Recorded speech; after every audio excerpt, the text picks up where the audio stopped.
Like या फिर dislike करने की कोशिश जरूर किया करें। तो जैसे इस मूवी का स्टार्ट होता है, हमें मूवी का मेन कैरेक्टर सियोंग दिखाया जाता है और उसकी बेटी का बर्थडे होता है। इसीलिए सियोंग की मदर उसे कुछ पैसे देती है ताकि वो अपनी बेटी को डिनर पर ले जा सके। लेकिन अब सियोंग को और पैसों की जरूरत होती है, तो इसीलिए वो अपनी मदर का एटीएम कार्ड चुरा लेता है। इसके बाद वो अपनी मदर के सारे पैसे चुरा लेता है और पैसों को वो लगा देता है हॉर्स राइडिंग में, और इस गेम में वो 4 मिलियन वॉन जीत जाता है। अब सियोंग ने एक कंपनी से बहुत सारे पैसे उधार ले रखे थे, तो इसीलिए वही लोग उसके पीछे पड़ जाते हैं। इसके बाद वो सियोंग को पकड़ ही लेते हैं और वो उसे काफी मारते हैं। और जब सियोंग उनके पैसे लुटाने के लिए अपने पॉकेट्स चेक करता है, तो वो देखता है कि उसके पास तो पैसे है ही नहीं, यानी वो वाले पैसे जिसने हॉर्स राइडिंग में जीते थे। और तब उसे याद आता है कि जब वो इन लोगों से बचकर भाग रहा था तो वो एक लड़की से टकरा गया था, तो जरूर उसी लड़की ने ही उसकी जेब काट ली। अब क्योंकि सियोंग के पास पैसे तो होते ही नहीं, तो इसीलिए वो लोग उसे 1 महीने का और टाइम देते हैं जिसमें कि वो उनके पैसे लुटा दे। इसके बाद सियोंग कुछ पैसों का अरेंज करता है और अपनी बेटी को डिनर पर ले जाता है। इसके बाद सियोंग जल्दी से स्टेशन पर पहुंचता है, लेकिन अनलकीली उसकी ट्रेन तो मिस हो गई थी। और जब सियोंग वहाँ पर बैठकर ट्रेन के आने का वेट कर रहा था कि तभी अचानक से उसके पास एक आदमी आता है और ये अननोन पर्सन था, यानी सियोंग उसके बारे में कुछ नहीं जानता था। फिर वो अननोन पर्सन सियोंग को कहता है कि मैं तुम्हारे साथ एक गेम खेलना चाहता हूँ। वो सियोंग को कहता है कि अगर तुम इस गेम में जीत गए तो मैं तुम्हें 1 लाख वॉन दूंगा। तब इतने सारे पैसों का सुनकर सियोंग के गेम खेलने के लिए एग्री हो जाता है। इसके बाद सियोंग काफी मार खाने के बाद ये गेम जीत जाता है, यानी वो 1 लाख वॉन हासिल कर लेता है। इसके बाद वो अननोन पर्सन सियोंग को एक कार्ड देता है, ये कहते हुए कि अगर तुम और पैसे जीतना चाहते हो तो इस कार्ड पर जो नंबर लिखा हुआ है उस पर कांटेक्ट करना। इसके बाद सियोंग जब अपने घर जाता है तो उसकी मदर उसे कहती है कि तुम्हारी बेटी अगले साल अपने स्टेप फादर के साथ यूएस में शिफ्ट हो रही है। यहाँ पर हमें ये पता चलता है कि सियोंग की डिवोर्स हो गई है और उसकी वाइफ ने दूसरी शादी भी कर ली है। लेकिन सियोंग कभी भी ये नहीं चाहता था कि उसकी बेटी उससे दूर जाए, लेकिन उसे बहुत सारे पैसे चाहिए होते हैं अपनी बेटी की कस्टडी वापस लेने के लिए, तो इसीलिए सियोंग उस कार्ड वाले नंबर पर कॉल करता है। इसके बाद सियोंग को एक गाड़ी में लाया जाता है जहाँ पर और भी लोग थे, लेकिन फिर उन सारे लोगों को बेहोश कर दिया जाता है। और जब उन सब लोगों की आँख खुलती है तो वो खुद को एक फैसिलिटी में पाते हैं जहाँ टोटल 456 लोग थे और वो वहाँ पर एज अ प्लेयर थे, क्योंकि उन सबको एक यूनिफॉर्म भी पहनाया हुआ था। इस फैसिलिटी का होस्ट यानी लीडर एक आदमी था जो कि फ्रंट मैन था वहाँ पर, और वो सब पर नजर रख रहा था। अब यहाँ पर एक कॉमन चीज थी कि जितने भी लोगों को वहाँ पर लाया गया था उन सब ने कर्जे लिए हुए थे बहुत ज्यादा। सियोंग वहाँ पर प्लेयर नंबर 1 से मिलता है जो कि एक बूढ़ा आदमी था। उस बूढ़े आदमी को ब्रेन ट्यूमर था, यही वजह थी कि वो यहाँ पर आया था, क्योंकि उसकी लाइफ तो वैसे भी खत्म ही होने वाली थी। इसके बाद वहाँ पर 2 प्लेयर्स जिनमें लड़की का नाम सैब्यूक और लड़की का नाम जेंग होता है, उनके बीच फाइट होती है। अब यहाँ पर सैब्यूक वही लड़की थी जो सियोंग के पैसे लेकर भाग गई थी, यानी उसी ने उसकी जेब काटी थी। सियोंग तो उसे देखते ही पहचान लेता है, इसीलिए वो अपने पैसे मांगने के लिए उसके पास जाता है। तभी वहाँ पर कुछ गार्ड्स आ जाते हैं जिन्होंने पिंक कलर का यूनिफॉर्म पहना था और उनके फेस अच्छी तरह से कवर्ड थे। गार्ड्स उन सभी प्लेयर्स को बताते हैं कि तुम्हें यहाँ पर टोटल 6 गेम्स खेलनी होंगी और जो इस गेम का विनर होगा उसे बहुत सारे पैसे मिलेंगे। इसके बाद उन सबसे एक कॉन्ट्रैक्ट पर साइन करवाया जाता है और इस कॉन्ट्रैक्ट के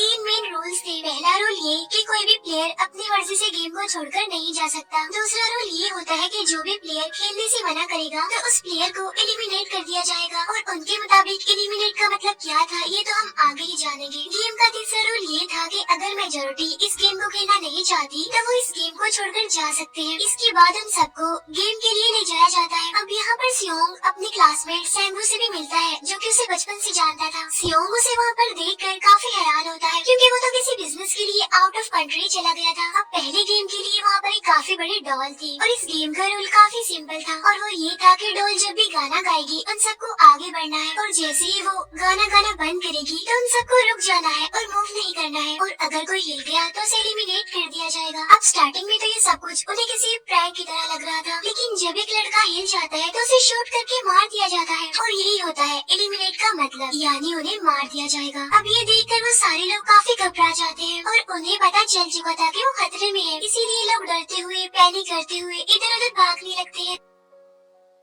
लेकिन अब क्योंकि गेम का रूल था, इसीलिए जो भी हिलता है उसे मार दिया जाता है और जितने भी सर्वाइवर होते हैं वो किसी न किसी तरह इस गेम को कंप्लीट कर ही लेते हैं। लेकिन जो लोग मर जाते हैं उनकी डेड बॉडीज को वहाँ से ले जाया जाता है और अब 456 प्लेयर्स में से सिर्फ 255 ही रह गए थे। अब क्योंकि वो सारे प्लेयर्स इतना ज्यादा डर जाते हैं कि अब कोई भी गेम खेलना नहीं चाहता था। लेकिन जैसा कि रूल नंबर 3 था कि अगर मेजोरिटी चाहे तो वो ये गेम स्किप कर सकती है, तो इसीलिए उनका लीडर यानी फ्रंटमैन वोटिंग करवाता है। लेकिन इससे पहले उन्हें प्राइज मनी दिखाई जाती है, यानी जो विनर को मिलेगी। लेकिन इन केस अगर कोई गेम को छोड़कर चला जाएगा तो ये सारे पैसे मरे हुए प्लेयर्स की फैमिलीज को मिल जाएंगे और ये प्राइज मनी टोटल 45 बिलियन वॉर होती है। इसके बाद वोटिंग करवाई जाती है जिसमें मेजोरिटी इस गेम को खेलना नहीं चाहती थी, तो इसीलिए गेम को यहीं पर स्टॉप कर दिया जाता है। लेकिन अगर कभी फ्यूचर में वो लोग चाहें तो इस गेम को रीज्वाइन कर सकते हैं। इसके बाद सभी लोगों को उनके घरों पर छोड़ दिया जाता है। नेक्स्ट डे सियोंग पुलिस स्टेशन जाता है और वहाँ पर वो पुलिस को सारी बात बता देता है। लेकिन उन लोगों को सियोंग की बातों पर यकीन नहीं होता और उल्टा वो लोग उसे पागल समझने लग जाते हैं। इसके बाद सियोंग उन्हें वही वाला कार्ड दिखाता है, लेकिन हैरान कर देने वाली बात तो ये है कि उस पर जो नंबर था वो रॉन्ग था। इसके बाद सियोंग जब घर जाता है तो उसकी मदर वहाँ पर नहीं होती। उधर सियोंग का क्लासमेट सेंगू अपनी मदर को छुप कर देख रहा होता है और तभी वहाँ पर सियोंग भी आ जाता है। यहाँ पर सेंगू अपसेट होते हुए सियोंग को बताता है कि मेरे ऊपर 6 बिलियन का कर्ज है। वो बताता है कि मैंने क्लाइंट्स के पैसे लेकर स्टॉक मार्जिन में लगा दिए थे, लेकिन अनलकीली वो सारे पैसे डूब गए। और तभी सियोंग के पास हॉस्पिटल से कॉल आती है। सियोंग की मदर का पाँव काफी इंजर्ड था, लेकिन डायबिटीज का ट्रीटमेंट न होने की वजह से उनकी चोट और ज्यादा बढ़ गई। तब डॉक्टर सियोंग को बताते हैं कि तुम्हारी मदर का ट्रीटमेंट हो सकता है, लेकिन इसके लिए हमें इनका पाँव काटना होगा। लेकिन इस ऑपरेशन में बहुत सारे पैसे लगने वाले थे, लेकिन जाहिर सी बात है सियोंग के पास इतने पैसे तो होते नहीं। इवन उसने तो अपनी मदर के इंश्योरेंस के पैसे भी उड़ा दिए थे। तब इसीलिए सियोंग पैसे मांगने के लिए अपनी वाइफ के पास जाता है, लेकिन उसकी वाइफ उसे पैसे देने से इनकार कर देती है। फिर उसकी वाइफ अपने हस्बैंड को बताती है कि सियोंग आया था पैसे मांगने के लिए और तभी उसका हस्बैंड सियोंग को पैसे देने आता है। साथ साथ उसे ये भी कहता है कि मेरी फैमिली से दूर रहो, लेकिन सियोंग उसे मारने लगता है और तभी उसकी बेटी भी वहाँ पर आ जाती है। इसके बाद सियोंग का एक फ्रेंड अपने बॉस के पास पैसे मांगने जाता है, लेकिन उसका बॉस उसे पैसे देने से मना कर देता है, तो इसीलिए उन दोनों के बीच फाइट होने लगती है। इस फाइट के दौरान उसके बॉस का हाथ मशीन में आ जाता है। तब मौके का फायदा उठाकर सियोंग का फ्रेंड पैसे लेकर वहाँ से भाग जाता है। फिर इसके बाद सियोंग का फ्रेंड अपने घर आकर अपनी वाइफ को कहता है कि पहले फ्लाइट लो और जाओ यहाँ से। इसके बाद साइबियोक एक एजेंट से मिलती है, क्योंकि उसने अपनी मदर को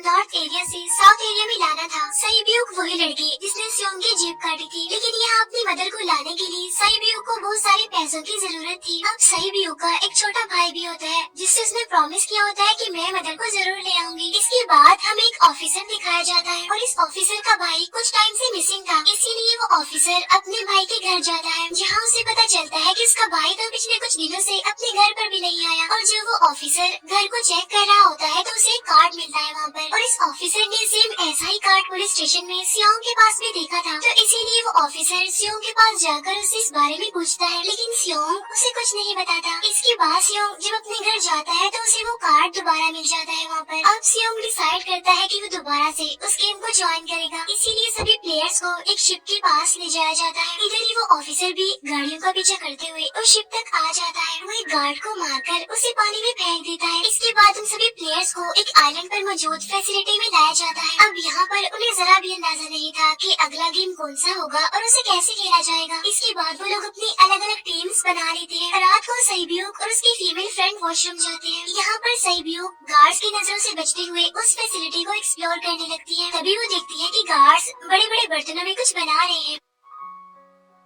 लेकिन अब क्योंकि गार्ड्स को शक हो जाता है तो ये गार्ड वॉशरूम्स को चेक करने के लिए आता है। लेकिन तब तक साइबियोक वापस आ चुकी थी। इसके बाद साइबियोक अपनी फीमेल फ्रेंड को सारी बात बता देती है जो उसने देखा था, लेकिन यहाँ पर सेंगू उन दोनों की बातें सुन लेता है और वो इस बारे में साइबियोक से पूछता है, जिस पर साइबियोक बताती है कि वो बड़े बड़े बर्तनों में कुछ पका रहे थे। इसके बाद उन सभी प्लेयर्स को प्ले ग्राउंड में लाया जाता है, जहाँ पर उनके सामने 4 शेप्स थी। 4 शेप्स में से उन्होंने किसी एक शेप को चूज करना था। अब यहाँ पर सेंगू को पता चल जाता है कि गेम क्या है और क्या करना है हमें। सेंगू सियोंग को बताता है कि सबने अलग अलग शेप्स को चुनना है। इसके बाद उन सभी को एक छोटा सा बर्तन दिया जाता है जिसमें की शेप्स बनी होती है। अब गेम उनकी ये होती है कि उन्होंने किसी तरह उस शेप को बाहर निकालना है बगैर डैमेज किए, लेकिन अगर शेप जरा से भी खराब हो गई तो उन्हें एलिमिनेट कर दिया जाएगा, यानी मार दिया जाएगा। अब यहाँ पर सैंगवू तो इजीली उस शेप को निकाल लेता है, लेकिन स्योंग इतना ज्यादा घबरा जाता है कि उसकी हालत खराब होने लगती है। लेकिन फिर वो किसी न किसी तरह करके इस गेम को भी जीत लेता है। इसके बाद उन सबको वापस से रूम में लाया जाता है। अब यहाँ पर 187 प्लेयर्स वापस आए थे, जिनमें से अब सिर्फ 108 ही रह गए थे। इसके बाद उन सबको खाने के लिए ले जाया जाता है, लेकिन खाने की वजह से जैंग की एक लड़के से फाइट हो जाती है, जहाँ पर जैंग उस लड़के को इतना ज्यादा मारता है कि वो मौके पर ही मर जाता है। इधर ही हम देखते हैं कि उन प्लेयर्स में से एक डॉक्टर होता है जो गार्ड्स के साथ मिलकर मरे हुए लोगों के ऑर्गन्स निकाल कर उन्हें चाइनीज को बेचने का काम करता है। इसीलिए जब भी डेड बॉडीज को ले जाया जाता है तो वो डेड बॉडीज को गायब कर लेते हैं, क्योंकि ये सब कुछ एक प्लान के अकॉर्डिंग चल रहा था, क्योंकि ये सारा कुछ फ्रंट मैन से छुप कर हो रहा था। यही वजह थी कि कंट्रोल रूम में भी उन्होंने अपना ही एक आदमी बिठाया हुआ था, जो कि लोगों की सारी वीडियो फुटेज डिलीट कर देता था। और गार्ड्स तो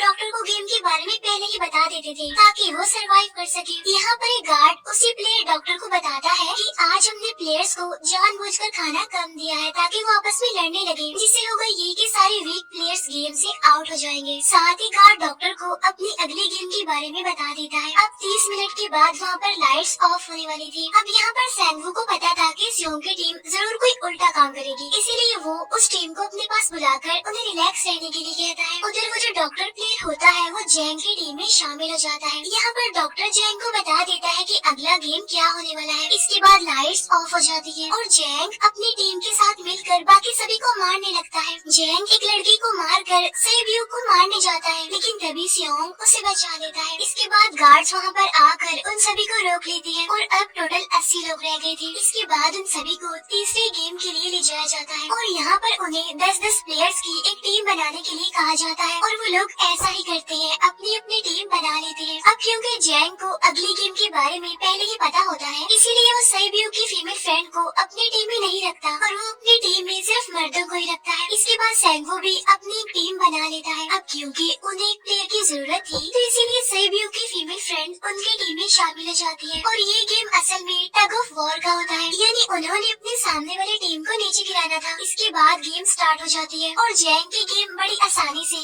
इस गेम को जीत लेती है। इसके बाद बारी होती है सैंगवू की टीम की। तब प्लेयर नंबर 1 यानी वो बूढ़ा आदमी कहता है कि मैंने अपनी जिंदगी में बहुत सारी टग ऑफ वॉर्स खेल रखी है, इसीलिए उन सबको गाइड करता है कि इस गेम को कैसे जीतना है। तो इसीलिए वो लोग किसी न किसी तरह करके इस गेम को जीत जाते हैं। फिर दिखाया जाता है कि 30 मिनट के बाद दोबारा से लाइट्स ऑफ हो जाएंगी, जिस पर सैंगवू उन सबको कहता है कि रेडी रहना। तो इसीलिए वो डिसाइड करते हैं कि एक एक करके हम पहरा देंगे। अब जैंग की टीम में एक से बढ़कर एक चालाक प्लेयर था, तो इसीलिए जैंग को डर होता है कि कहीं उसकी टीम उसे ही साइड पर न लगा दे, यानी उसे ही अपने रास्ते से न हटा दे। दूसरी तरफ डॉक्टर और गार्ड्स मिलकर डेड बॉडी की ऑर्गन्स निकाल रहे होते हैं और इन ऑर्गन्स को डिलीवर करने जाना था गार्ड नंबर 28 एंड 29। तब वो सभी एक डेड बॉडी के बारे में बातें करने लगती हैं, जिसकी सिर्फ एक किडनी थी और वो उसे ज़ोंबी कह रहे थे। अब यहाँ पर जो गार्ड नंबर 29 था, यानी जिसने वो ऑर्गन्स डिलीवर करने जाने थे, वो कोई और नहीं बल्कि वो ऑफिसर था जो गार्ड के बेस में वहाँ पर आया था। और ये सब बातें सुनकर उसे शक होता है कि शायद ये लोग मेरे भाई की बात कर रहे हैं, क्योंकि उसकी भी एक ही किडनी थी। इसके बाद नंबर 28 और 29 यानी वो ऑफिसर ऑर्गन्स को डिलीवर करने के लिए चले जाते हैं। रास्ते में वो ऑफिसर नोटिस करता है कि टनल में तो बॉम्ब लगा हुआ है। तब नंबर 28 उसे बताता है कि जब हम यहाँ से बाहर निकलेंगे तो इस जगह को ब्लास्ट कर दिया जाएगा। अब यहाँ पर वो ऑफिसर नंबर 28 से और इन्फॉर्मेशन लेने की कोशिश करता है, इसीलिए नंबर 28 को उस पर डाउट होने लगता है। इसीलिए वो उस ऑफिसर को अपना फेस दिखाने के लिए कहता है। अब यहाँ पर वो ऑफिसर अपना फेस भी दिखा देता है, साथ साथ वो नंबर 28 पर गन पॉइंट भी कर देता है। साथ साथ वो ऑफिसर उससे एक किडनी वाले आदमी के बारे में पूछता है कि वो कौन है जिसे तुम ज़ॉम्बी कहते थे, जिस पर वो नंबर 28 उससे कहता है कि वो तो एक लड़की थी। अब यहाँ पर नंबर 28 उस ऑफिसर को कहता है कि तुम लीडर के रूम में जाकर सारी इन्फॉर्मेशन देख सकते हो, वहाँ पर सबका डाटा है। ये जानने के बाद वो ऑफिसर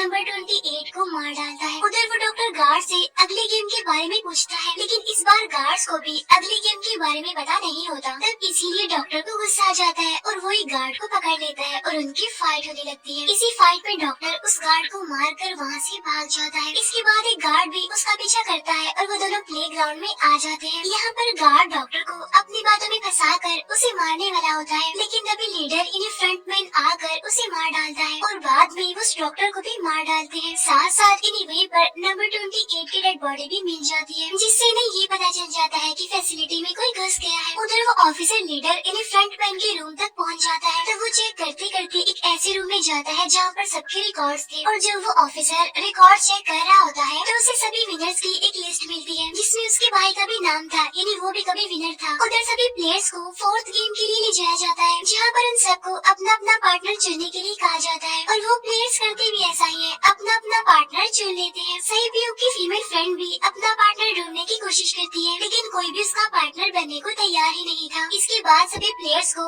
10-10 मार्बल्स दिए जाते हैं। असल में ये गेम ऐसी होती है कि एक प्लेयर को अपने पार्टनर से सारे मार्बल्स लेने होते हैं, मगर कोई जोर जबरदस्ती किए, और जो दूसरा पर्सन होगा यानी जिसके पास मार्बल्स नहीं होंगे उसे मार दिया जाएगा। फिर सैंगवू और सियोंग का फ्रेंड ऑड और इवन का गेम खेलते हैं, जिसमें कि उन्होंने गेस करना था कि सामने वाले के हाथ में कितने मार्बल्स हैं। अब यहाँ पर सियोंग का फ्रेंड सैंगवू के सारे मार्बल्स जीत जाता है, जिसकी वजह से लास्ट में सैंगवू के पास सिर्फ एक ही मार्बल बचता है। अब क्योंकि सैंगवू को पता चल चुका था कि अब वो बच नहीं पाएगा, इसीलिए वो सियोंग के फ्रेंड को अपनी बातों में फंसाकर उसे ये यकीन दिलाता है कि अगर हम में से कोई भी हार गया तो हारे हुए लोगों का मैच दोबारा करवाया जाएगा। अब यहाँ पर सैंगवू धोखे से सियोंग के फ्रेंड के सारे मार्बल्स चेंज कर देता है। इसके बाद सैंगवू मार्बल्स लेकर गार्ड को दे देता है और वहाँ से बाहर चला जाता है, और जब सियोंग का फ्रेंड मार्बल्स चेक करता है तो वहाँ पर पत्थर होते हैं। उधर प्लेयर नंबर 1 यानी उस बूढ़े आदमी की हालत खराब हो रही थी, इसीलिए वो तो इधर उधर घूम रहा था, लेकिन सियोंग किसी तरह उसे खेलने के लिए एग्री कर लेता है। अब यहाँ पर वो दोनों यानी वो बूढ़ा आदमी और सियोंग भी इवन आउट खेलते हैं। अब इनमें से वो बूढ़ा आदमी सियोंग के सारे मार्बल्स जीत जाता है, लेकिन लास्ट राउंड में वो बूढ़ा आदमी भूल जाता है कि उसने क्या चूज किया था। तो यहाँ पर सियोंग उसे बातों में फंसाकर उसके सारे मार्बल्स ले लेता है, लेकिन यकीन मानिए कि वो बूढ़ा आदमी काफी चालाक था। उसने एक मार्बल अपने पास ही रखा हुआ था और वो दोबारा से इधर उधर घूमने लगता है। अब यहाँ पर सियोंग उसे रिक्वेस्ट करता है कि प्लीज मेरे साथ एक और गेम खेलो ना। तब यहाँ पर वो बूढ़ा आदमी कहता है कि मुझे पता है कि तुमने सारे मार्बल्स धोखे से लिए हैं मुझसे। वो कहता है कि मुझे सब पता था, बस मैं पागल बनने की एक्टिंग कर रहा था।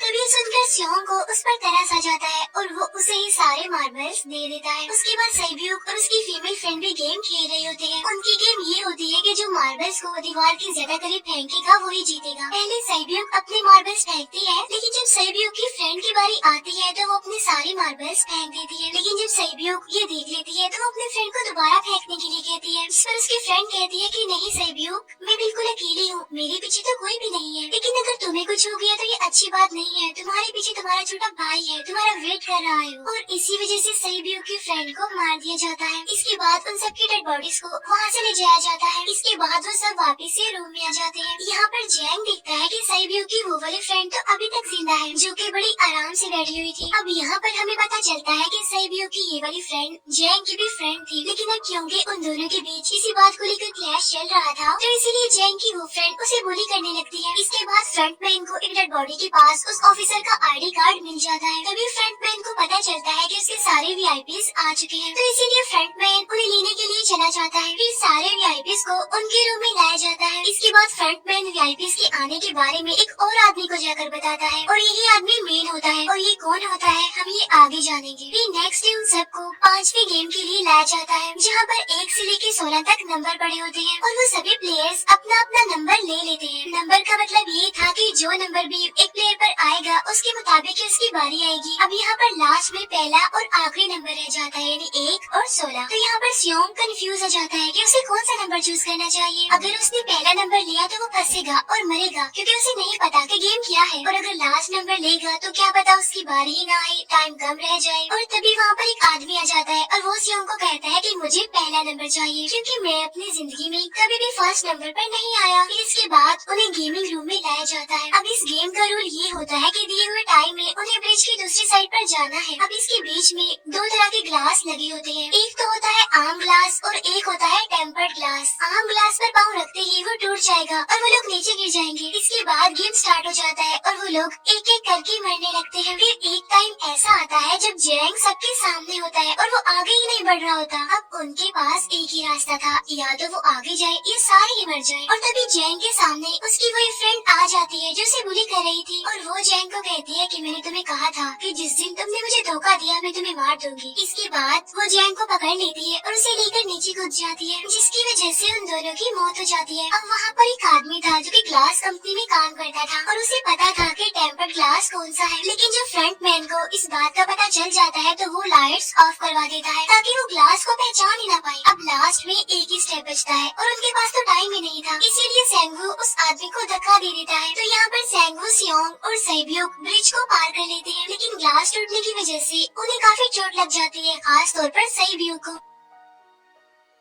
उधर उस ऑफिसर ने एक सर्वेंट को मारकर उसकी जगह खुद ले ली थी। अब एक वीआईपी को उस ऑफिसर पर शक होता है और वो उसे कहता है कि अपना मास्क रिमूव करो, लेकिन वो ऑफिसर कहता है कि ठीक है, लेकिन मैं अंदर जाकर अपना मास्क रिमूव करूंगा। इसके बाद वो ऑफिसर उस वीआईपी को लेकर अंदर चला जाता है। अंदर जाकर वो ऑफिसर उस वीआईपी को बेहोश कर देता है और इस बात का पता फ्रंट मैन को चल जाता है, इसीलिए फ्रंट मैन उसके पीछे जाता है और वो उस ऑफिसर को देख लेता है, इसीलिए वो ऑफिसर वहाँ से भागकर आइलैंड पर आ जाता है। फ्रंट मैन भी उसका पीछा करते हुए वहाँ पर आ जाता है। अब यहाँ पर वो ऑफिसर अपने सीनियर्स को कॉल करने की कोशिश करता है, लेकिन कॉल कट हो जाती है। फिर वो ऑफिसर उन्हें सारे सबूत भेजता है, लेकिन वहाँ पर नेटवर्क नहीं था। इसके बाद फ्रंट मैन ऑफिसर को पकड़ लेता है और उसे उनके साथ चलने के लिए कहता है, लेकिन वो ऑफिसर तो उस फ्रंट मैन पर गोली चला देता है। इसके बाद फ्रंट मैन अपना मास्क उतार देता है तो वो ऑफिसर देखता है कि वहाँ पर कोई और नहीं बल्कि उसका अपना भाई है वो। इसके बाद ऑफिसर का भाई यानी फ्रंट मैन उसे शूट कर देता है और वो जाकर पानी में गिरता है। उधर ग्लास लगने की वजह से सैब्यूक काफी इंजर्ड हो गई थी और उसका बहुत सारा खून भी बह रहा होता है। इसके बाद इन सर्वाइवर्स को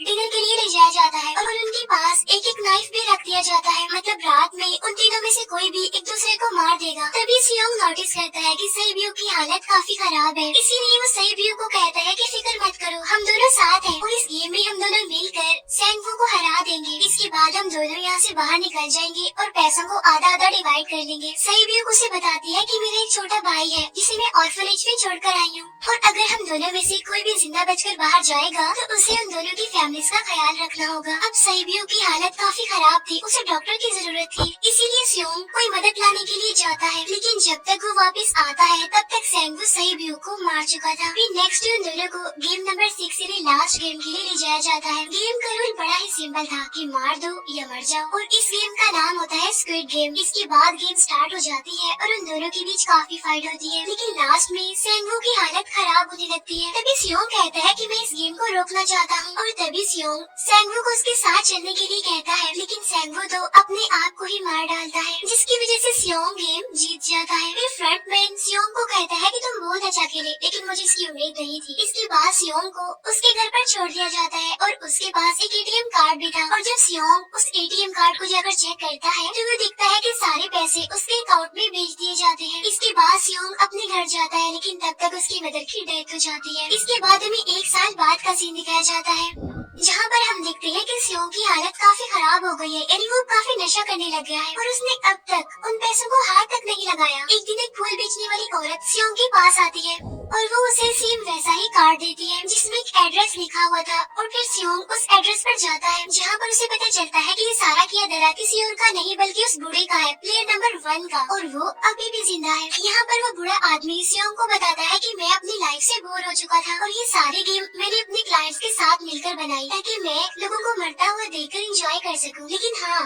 हमने किसी को मजबूर नहीं किया था ऐसा करने के लिए और मैंने गेम में इसीलिए पार्टिसिपेट किया क्योंकि गेम देखने से ज्यादा उसे खेलने में मजा आता है। वो कहता है जो पैसे तुम्हारे पास है वो मेरे ही हैं और ये कहते ही उस बूढ़े आदमी की मौत हो जाती है। इसके बाद सियोंग सैब्यूक के छोटे भाई के पास जाता है और उसे लेकर वो जाता है सेंगवू की मदर के पास और वो सेंगवू की मदर को कहता है कि इस बच्चे का ख्याल रखना, साथ साथ वो उसे एक बैग भी देता है जिसमें बहुत सारे पैसे होते हैं। इसके बाद सियोंग स्टेशन पर जाता है जहाँ पर उसे वही अननोन पर्सन मिलता है जो कि उसे मूवी के स्टार्ट में भी मिला था। यहाँ पर सियोंग उसका पीछा भी करता है, लेकिन तब तक वो भाग चुका था। फिर सियोंग उस कार्ड वाले नंबर पर कॉल करता है और वो पूछता है कि तुम लोग कौन हो और लोगों के साथ ऐसा क्यों कर रहे हो, क्यों खेल रहे हो लोगों की जिंदगी से। लेकिन आगे से उसे रिस्पॉन्स आता है कि सियोंग अगर तुम्हें जिंदा बचना है तो प्लेन में चढ़ जाओ और इसी के साथ ही मूवी यहीं पर एंड हो जाती